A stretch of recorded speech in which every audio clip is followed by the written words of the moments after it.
What do you believe it can do for people that other ways of seeing God can't do?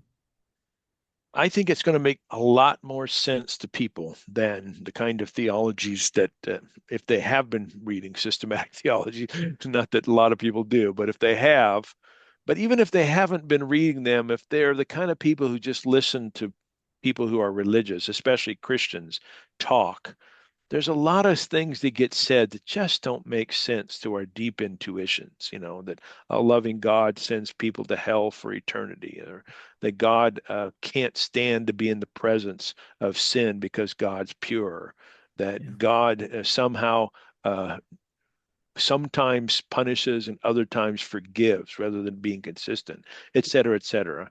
And what I'm trying to do with this book is to say, there is a way of thinking about God that is really intellectually sophisticated, but makes a lot more sense of just the basic questions that most people are asking if they want to talk about God. Hmm. And a lot of it has to do with rethinking God's power. I talk a lot about a new word I invented called omnipotence, the power of God's uncontrolling love.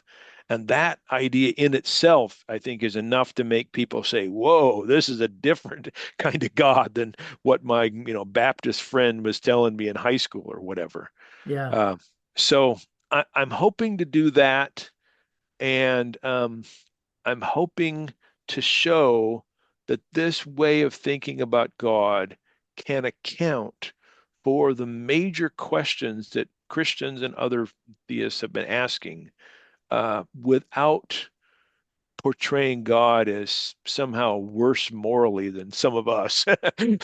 and, and I think that's important.